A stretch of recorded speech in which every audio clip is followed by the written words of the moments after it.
Welcome back to the Justice Factor. Former ANC Youth League President Julius Malema this week told the Polokwane Magistrate's court that there was a conspiracy against him. He said, and I quote, "President Zuma has done everything to make sure that I lost everything. We tried farming, they come and take away everything." Julius Malema joins me now to discuss this and what his new political party may stand for. Julius Malema, welcome to the show. What conspiracy is this you're talking about? Look, you know, when the farm was to be sold, SARS had said to me, we are getting into an agreement, a compromise. And we agreed. And unfortunately, the farm appeared in the city press the Sunday after the big rally of the ANC in Durban. And they said that was a political contestation which was continuing. Tuesday, they called the officials of SARS, and my colleague was told that actually the principals are complaining about the continuation of this farm being in the papers and this man continuing to work in that farm.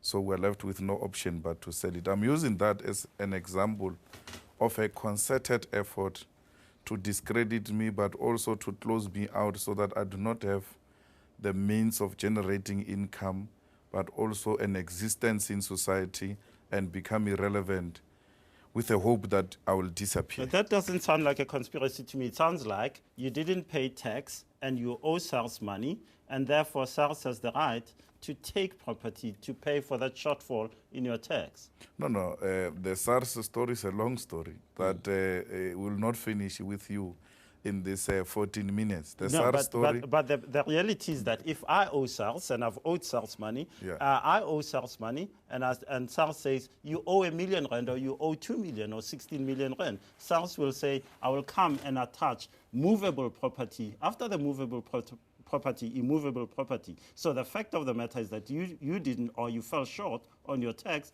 and SARS is taking up that money. It's not a conspiracy. No. SARS, I owe SARS, and I make arrangement with SARS to pay them, and they agree in principle that this is how you'll pay us, this is how much you'll pay us, and then they come back and say the political principles do not agree.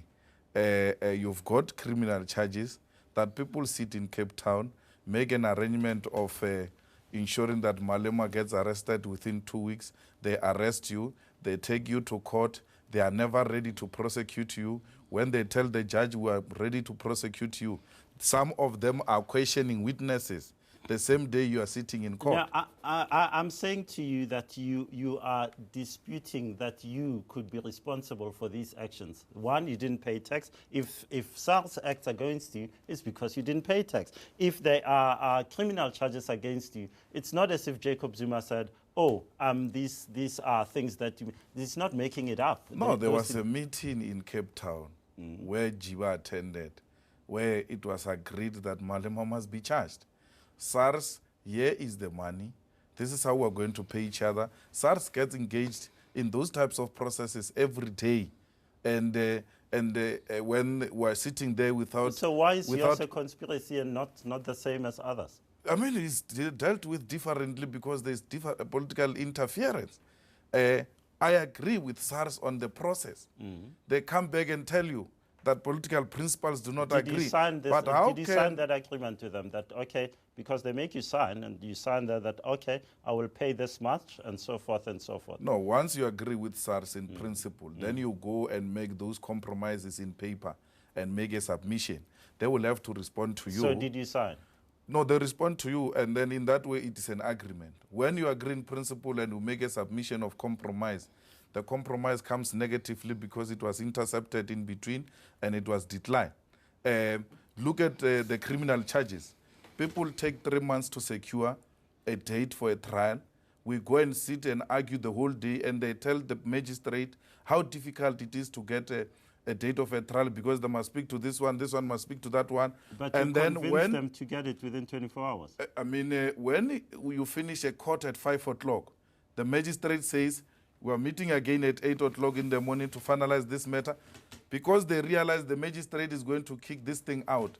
In less than 24 hours, in the evening, office hours are closed. But you have not drawn the line between you They get a between date this to conspiracy. prosecute you. What's the conspiracy? Why is Jacob Zuma accused? You didn't pay tax. You acted in all these companies. Jacob Zuma didn't, but you're accusing him of conspiring against you. This is a political interference. It doesn't matter whether But I you was can't involved. prove it. I'm trying to prove it in court, and that's why I brought it up in court. And that's why I've raised all the issues I've raised. But you haven't proffered any evidence that this was a conspiracy. No, I've led evidence. And evidence will be produced as well as to why do we come from. In with regard to 2008, you said you will shoot to kill for Jacob Zuma. Today, in your statement on the 11th of June, you're saying he is leading a kleptocracy. That essentially, that this government is a bunch of thieves and will continue thieving, according to your statement. What happened between you and President Jacob Zuma? Look, we are worried that other people who disagree politically are being persecuted and chased in defense of thieves that continue to enjoy privileges in government. And we think that that needs to be exposed, and we need a government that will continue to be responsible and not harbor criminals. Yeah, and it's not about what happened between me and President Zuma. It's a matter of principle. I've got no problem personally with President Zuma. He's got a very good personality, but I do not agree with leadership style. I've had an opportunity to know President Zuma from when I was 19, 20 years.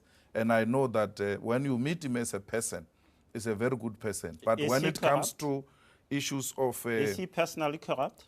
I think so. To engage in all the activities that we know, Nkandla, the Gupta relationship, and the untested allegations which he refused an opportunity to go and prove them in a court of law, points to a direction of a corrupt individual.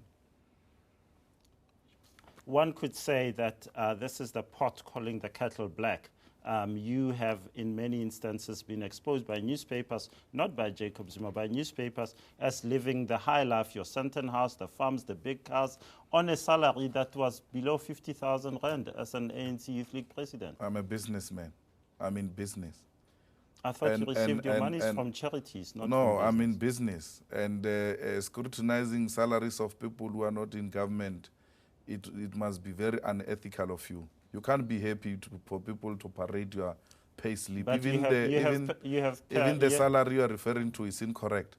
So my salary has got nothing to do with you because I'm a private citizen who was working for a non-governmental organization. But I'm not your leader. I'm not your leader. Those that I lead will tell me how much do you earn, how do you make your living. My salary has got nothing to do with you. In the same way, I will never ask you of your salary and how you make your money. If you have influence over government entities, and you're the leader of the African National, a leader of the African National Congress Youth League, surely it becomes germane. You have never tested that influence. That's what you talk about with your friends over a bottle of something.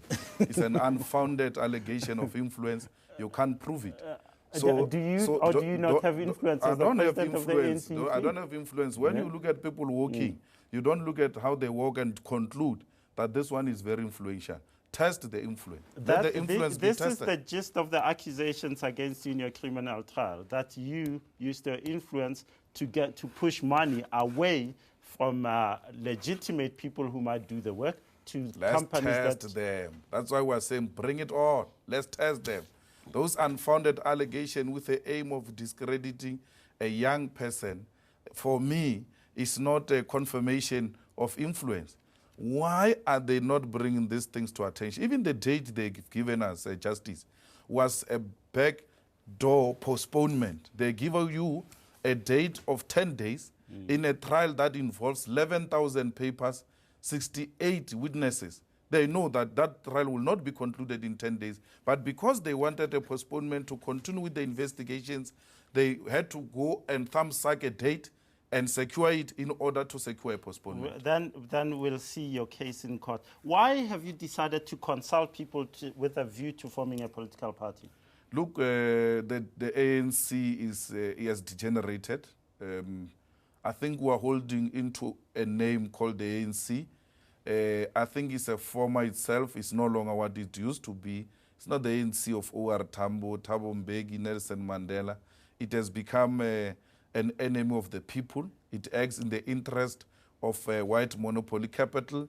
And we need to engage in a process and find a solution as to what is to be done. Many people have said, no, this is an act of self-preservation. You're using this, you're saying to the ANC and to Jacob Zuma in particular that, look, I've got some support. If you don't bring me back into the ANC, I'm going to unleash it. Is that no, I've said to the ANC, take me back without talking about parties.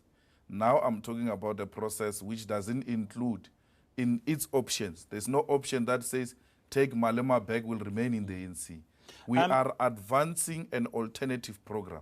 We want expropriation of land without compensation. We want nationalization. We want to bring the dignity of black majority in South Africa back. Where has expropriation of land without compensation worked? No, it doesn't mean if it doesn't work anywhere, it can't work here. And for me, it has worked in Zimbabwe. They are very successful, and capital has ensured that it sabotages that political program because they did not agree with it. But the resilience and determination of Zimbabweans has ensured that at least we now start looking at them. We have an estimated 2 million, 3 million Zimbabweans living in South Africa. How many Nigerians do we have here and they've not taken the land? Way less. So why do you want to talk like Zimbabweans are the only people in South Africa? No, Zimbabweans no, you are using not. that number to justify a political disagreement. I'm saying to you, compared to Nigeria, Zimbabwe is that is why it's on the agenda at SADC, at AU, at all these forums, because it's a basket case. Don't use the Zimbabweans in South Africa to justify a disagreement with a political stance. There are a lot of foreigners in South Africa, not only Nigerians, Italians, and the English, so it must never be reduced to Zimbabweans. When you marched in support of the same principles, expropriation, nationalization, economic freedom, as you call it, only 5,000 people turned up. People celebrated when you were expelled from the ANC. When you are appearing in court this week, it wasn't as full as when you were a member of the ANC. Where's your support going to come from? I don't know if you are there to take a roll call of those who marched. When you come here and want to talk like you're a specialist of numbers, you are not a specialist of numbers. 5,000 is the number. That's the number. 25,000 people confirmed by those who organized that march. You were very far. You were watching from a TV, and don't speak with an authority. I was actually don't speak with authority. Don't speak with authority. Where is your support going to come from? As if you were taking the roll call. You were never there. We were there. You didn't take a roll call. We organized the buses. Where's your support? We know how many buses were there, and each bus carries how many people. Your support? We are the only authority which can tell you how many people you're were there. You're not an authority. Where is your support? How can I not be authority of a march I was leading justice? No, but don't talk about other people's things. I was in Sandton. There were no more than 5,000 people. We are telling you about our march. It was 25,000. Thank you very much. You must begin to appreciate that. Okay. I know you don't like that. 25,000. You know, it's hurting you.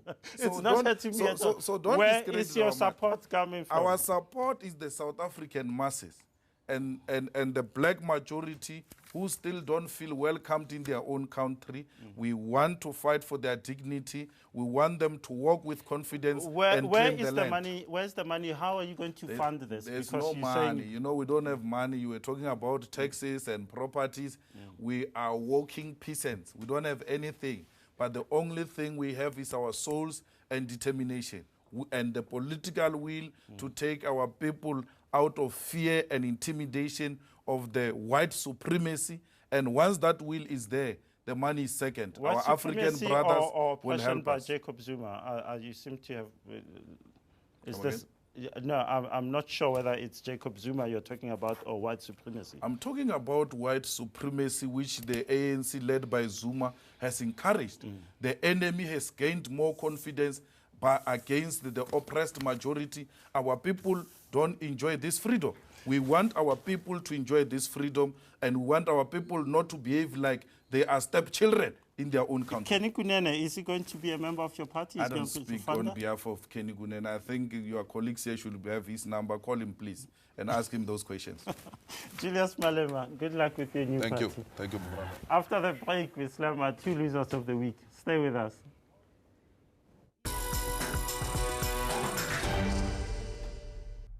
News that moves. ENCA.com.